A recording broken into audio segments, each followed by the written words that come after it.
ఓం శ్రీ గురుభ్యో నమః. ఓం శ్రీమాత్రే నమః. నాగపురాణం 5వ అధ్యాయం. కుక్కకు విముక్తి కలుగుట. దిలీప మహారాజా, సుమిత్రుని కథ ఈశ్వరుడు పార్వతీదేవికి చెప్పిన రీతిగా విన్నావు కదా. ఇంకొక కథను పార్వతికి ఈశ్వరుడు ఈ విధంగా చెప్పాను. అదెట్లనగా, మాఘమాసంలో నదీ స్నానములు చేయవారు గొప్ప ధనశాలులగుదురు. వర్తమాన కాలమందు ఎన్ని కష్టములు అనుభవించున్నప్పటికీ మాఘమాసము మొదలైన తరువాత వారి కష్టములు క్రమేపీ సమసిపోవును. మాఘశుద్ధ దశమి నాడు నిర్మలమైన మనస్సుతో శ్రీమన్నారాయణని పూజించిన ఎడల శ్రీహరి కటాక్షమునకు పాత్రులగుదురు. అందులో అనుమాత్రమైనను సంశయం లేదు అని పార్వతీదేవితో శంకరుడు వివరించుచుండగా, పార్వతి, నాదా, శ్రీ లక్ష్మీనారాయణ వ్రతము చేసిన ఎడల మనోవాంఛ ఫలసిద్ధి కలుగునని చెప్పి ఉంటుంది కదా. ఆ వ్రత విధానం ఎట్టిదో, ఎట్లా ఆచరించవలనో తెలియపరచుడని కోరినది. అంత మహేశ్వరుడు పార్వతితో ఇట్లు చెప్పసాగెను. మాఘశుద్ధ దశమి నాడు ప్రాతకాలమున కాలకృత్యములు తీర్చుకుని స్నానం చేసి నది ఒడ్డున కానీ ఇంటి వద్ద కానీ మంటపం నుంచి ఆ మంటపము ఆవుపేడతో అలికి పంచరంగులతో ముగ్గులు పెట్టి మంటపము మధ్య 8 రేకుల పద్మము వేసి అన్ని రకాల పుష్పములు ఫలములు తీసుకువచ్చి లక్ష్మీనారాయణను మండపం మధ్య నుంచి ఆ విగ్రహాలకు గంధము, కర్పూరము, అగరు మొదలగు ద్రవ్యములు పూసి పూజించవలెను. రాగి చెంబులో నీళ్లు పోసి మామిడి చిగులను అందులో ఉంచి దానిపై కొబ్బరికాయ పెట్టి కొత్త వస్త్రం ఒక దానిని కప్పి లక్ష్మీనారాయణ ప్రతిమను ప్రతిష్ఠించి పూజించవలెను. ఆ మండపం మధ్యలో సాలగ్రామం నుంచి ఒక సద్బ్రాహ్మణుని ఆహ్వానించి పూజించి వారి చేత ధూపదీప చందనాగరు పరిమళ వస్తువులుంచి నైవేద్యము పెట్టవలెను. తరువాత రాగి పాత్రలో నీరు పోసి అర్ఘ్య ప్రదానం చేయవలను. అటు తరువాత సూర్యనారాయణ స్వరూపుడవు శ్రీ రామచంద్ర ప్రభువును మదిలో ధ్యానించవలెను. మాఘమాస స్నానం చేయవారు వారి తండ్రిదండ్రుల బంధుమిత్రుల సమక్షంలో మాఘమాస వ్రతం చేయవలెను. ఒక సద్బ్రాహ్మణులకు బియ్యము, బెల్లము, ఉప్పు, పప్పు, కాయగూరలు, పండ్లు మొదలగునవి ఏకపాత్ర యందు ఉంచి కానీ కొత్త గుడ్డలు మూటగట్టి కానీ దానమియ్యవలెను.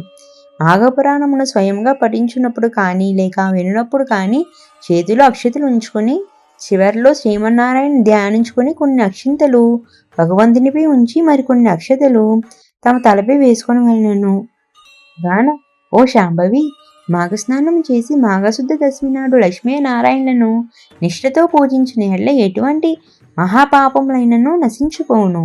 ఇందుకు ఒక ఉదాహరణ కూడా తెలియజేసేదను. సావధానురాలవై వినుము. గౌతమ మహర్షి ఒకనాడు తన శిష్యులతో కూడి తీర్థయాత్రలు చేయుటకై ఉత్తర దిశకు బయలుదేరాడు.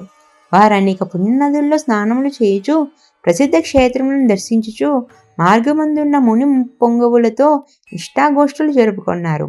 అప్పటికి మాఘమాసం ప్రవేశించడం వలన కృష్ణానదిలో స్నానం చేయవలనని ఆ ప్రాంతమునకు వచ్చి విడిది చేశారు. గౌతముడు తన శిష్యులతో కూడి కృష్ణానదిలో సూర్యోదయ సమయంలో స్నానం చేసి తీరమునున్న ఒక రావి చెట్టు వద్దకు వచ్చి ముళ్ళతో బ్రహ్మరూపాయ, మధ్యతో విష్ణురూపిణే, అగ్రత శివరూపాయ, వృక్షరాజాయితే నమో నమః అని రావి చెట్టుకు నమస్కరించి ఆ చెట్టు మొదట ఆసీనుడై శ్రీహరిని విధియుక్తంగా పూజించెను. తరువాత శిష్యులందరికీ మాఘమాస ప్రభావం వినిపించెను. ఈ విధముగా ప్రతిదినము ఆచరించుచుండగా మాఘశుద్ధ దశమి నాడు ఆ చెట్టు మొదట మండపం ఏర్పరిచి ముగ్గులు, బొట్లు పెట్టి మామిడాకుల తోరణాలు కట్టి అలంకరించారు.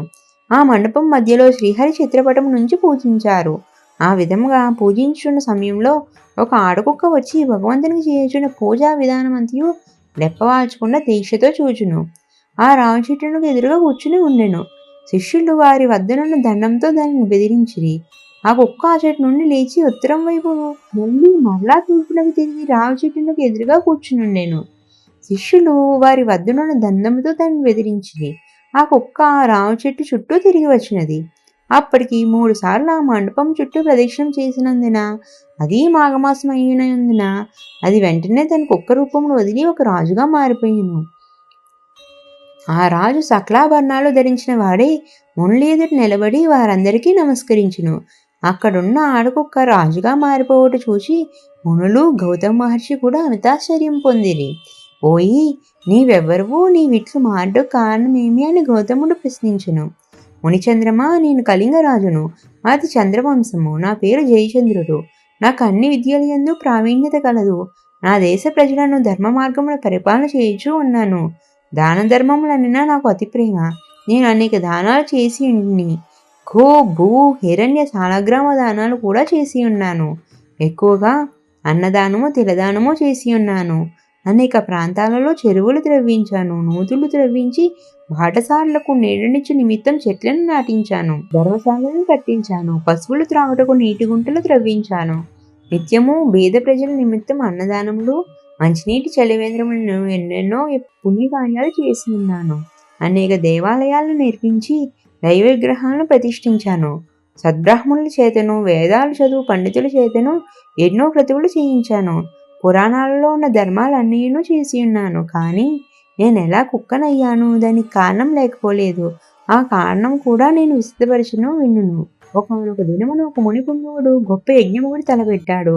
యజ్ఞం చేయటం అన్న సామాన్య విషయం కాదు కదా.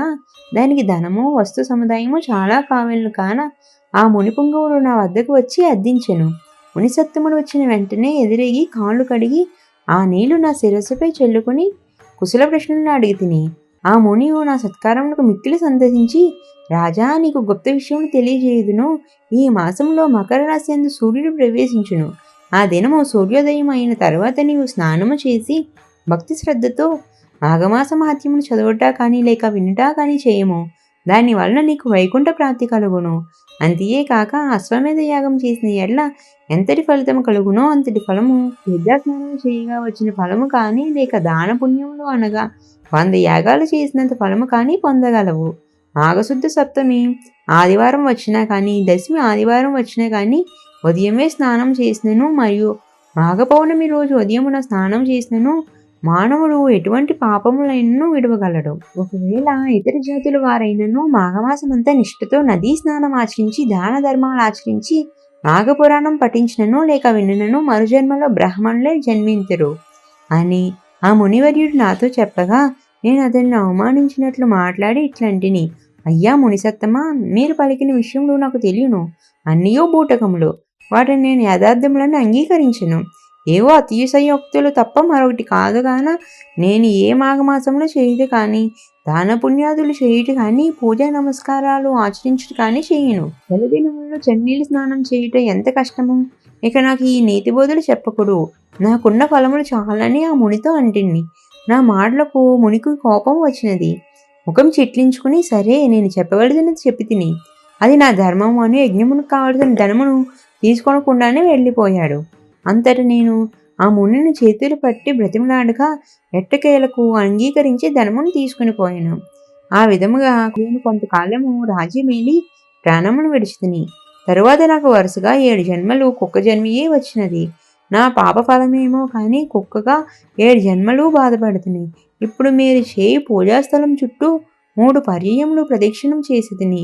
కాన నా పూర్వజన్మ స్మృతి నాకు కలిగినది. దైవయోగమును ఎవ్వరూ తప్పించలేరు కదా. ఇట్లు కుక్క జన్మలో ఉండగా మరలా నాకు పూర్వజన్మ స్మృతి ఎట్లు సంక్రమించినదో వివరింపుడని వేడదెను అని రాజు పలికెను. ఆ రాజు చెప్పిన వృత్తాంతం విని గౌతముని ఆశ్చర్యపడి, మాఘమాసమున నీవు చులకనగా చూచుట వలన ఎంతటి విపత్తు వాటిల్లినో అనుభవమే చెప్పుచున్నది. నీ వద్దకు వచ్చిన మునిసత్తముడు ఉత్తముడు. అతను పలికిన విషయములన్నీ యథార్థములే. నీవు కుక్కవై ఎట్లు పవిత్రుడివైతివో ఆ వృత్తాంతమును వివరించదును. సావధానుడిపై ఆలగింపుము. నేను నా శిష్యులతో కృష్ణవేణి నా తీరమందుండి ఈ మాఘమాసమంతయు కృష్ణా నదిలో స్నానములు జపములు చేసి తిరిగి మరొక పుణ్యనదికి పోవదమని వచ్చి ఇంటిమి. మేమందరము ఈ వృక్షరాజము క్రింద విష్ణు విగ్రహాన్ని పూజించుకొనుచున్నాము. కుక్క రూపంలో నున్న నీవు దారిని పోతూ ఇచ్చటి నైవేద్యం చూసి తినవాలనున్న ఆశతో పూజా సమీపంకి వచ్చి కూర్చుంటివి. అప్పుడు నీవు ఎలాగున్నావో తెలుసా? నీ శరీరమున బురదమైల తగిలి ఉన్నది. చూచుటకు చాలా అసహ్యముగా ఉన్నావు. పరిశుద్ధులమే భగవంతుని పూజ చేయుచున్న సమయంలో అచ్చటకు జంతువు కానీ పక్షి కానీ వచ్చి ఉన్న దానిని తరిమివేయుట సహజమే కదా. నీవు అసహ్యముగా ఉన్నందున నా శిష్యులు నిన్ను తపోధనములతో కొట్టబోడ్చే పారిపోయి నైవేద్యమును తినవలనను ఆశతో తిరిగి యథాస్థానముకు వచ్చి కూర్చుంటివి. మరలా నా శిష్యులు నిన్ను కొట్టబోడ్చే పారిపోయి తిరిగి మళ్ళీ వచ్చినావు. అట్లు 3 పర్యాయములు తిరుగుడిచే భగవంతుడు నీ రూపమును మార్చి నిజ రూపమును ప్రసాదించాడు. అనగా భగవంతుని మండపం చుట్టూ తిరుగుడు వలన మాఘమాస ఫలము కలిగి పునర్జన్మ వచ్చినదన్నమాట. ఇక మాఘమాసమంతయు నదిలో స్నానం చేసి భగవంతుని ధ్యానించి పురాణ పఠనం చేసినచో ఎంతటి ఫలం వచ్చునో ఊహించుకొనుము అని చెప్పగా రాజు వినుచుండగా అంతలోనే ఆ రావి చెట్టున కొన్న ఒక తొర్ర నుండి ఒక మండూకం బయటకు వచ్చి గౌతమ ఋషి పాదములపై పడి బెకబెకమని అరిచి అటూ ఇటూ గెంతుచుండును. అట్లు గెంతుటిలో మండపం వద్దకు వచ్చి చూచుచుండగానే కొంచెంలో హఠాత్తుగా కప్ప రూపమును వదిలి మునివనితగా మారిపోయిను. ఆమె నవ యవ్వనవతి, అతి సుందరాంగి. గౌతమ ఋషిని చూడగానే ఆమెకు జ్ఞానోదయమే తన యొక్క పూర్వజన్మ వృత్తాంతమంతయు జ్ఞప్తికి వచ్చినది. అంత గౌతమముని అమ్మాయి, నీవెవరివి, నీ నామధేయమేమి, నీ వృత్తాంతమేమి అని ప్రశ్నించెను. ఆమె తన పూర్వజన్మ వృత్తాంతము తెలియచేయుటికి ఇట్లు చెప్పదొడంగెను. ఇంతటితో మాఘపురాణం 5వ అధ్యాయం సంపూర్ణం. ఇంకా మరెన్నో పురాణాలు, ఇతిహాసాలు తెలుసుకోవడం కోసం మా ఛానల్ని సబ్స్క్రైబ్ చేసుకోండి.